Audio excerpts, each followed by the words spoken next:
Hello everybody, and welcome to our channel. Today we want to present you the best competitive Warzone graphics settings.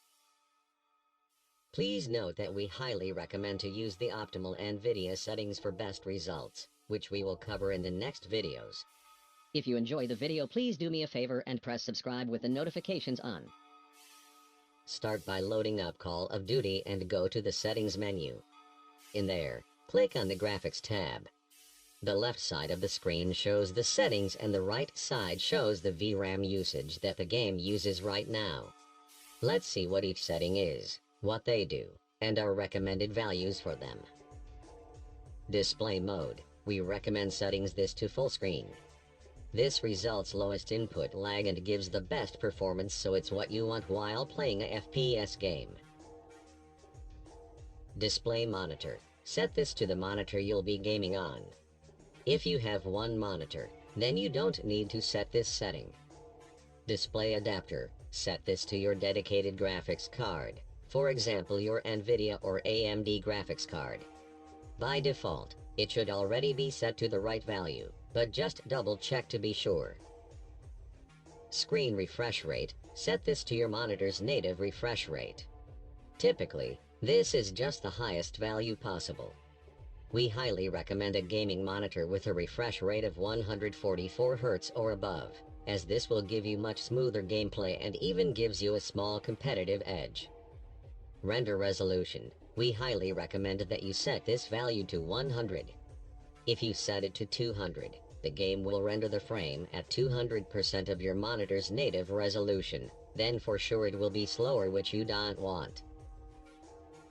Display resolution, set this to your monitor's native resolution, along with full screen mode for best performance. Aspect ratio, set this to automatic. The aspect ratio is just the ratio between the height and width of the game's resolution. Sync every frame VSync, set this to disabled. Enabling VSync will just introduce input lag and you don't want that. Custom frame rate limit, set this to unlimited. This is just if you want the game to limit your FPS, which you don't want in a majority of cases. NVIDIA highlights, set this to disabled for best performance. NVIDIA reflex low latency, set this to enabled plus boost. Texture resolution, setting this to very low, will let you achieve best performance. However, if there is more than enough video resources, this can be set on normal or high for better quality, as it would not have a big impact on performance.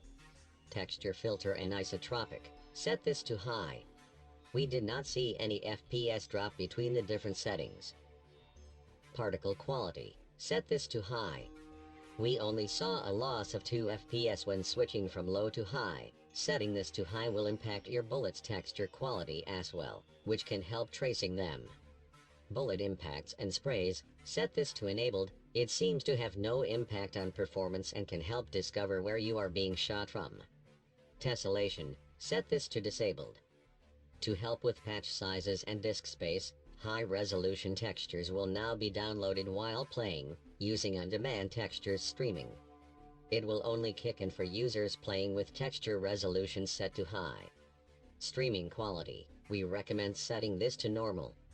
Shadow map resolution, this setting has a large impact on performance. Set this value to low will give the best performance. Cache spot shadows, set this to disabled.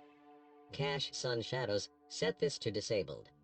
Particle lighting, set this to normal. However, if there's enough resources, a higher setting will not impact performance. DirectX ray tracing, this setting has the highest impact on performance if you have an RTX enabled graphics card. If you have a very powerful graphics card and want ray tracing, then enable this option. Otherwise, leave this option on disabled for best performance. Ambient occlusion, set this to disabled. Screen space reflection, set this to disabled.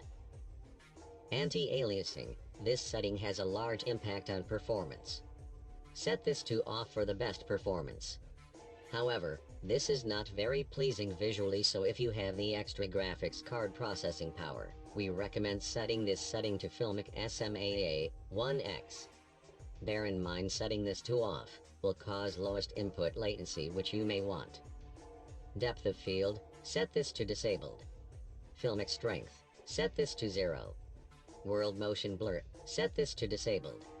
Weapon motion blur, set this to disabled. Film grain, set this to 0. Hopefully you enjoy the video. Please do me a favor and hit that like button, and don't forget to subscribe with the notifications on for more content. Thank you for watching.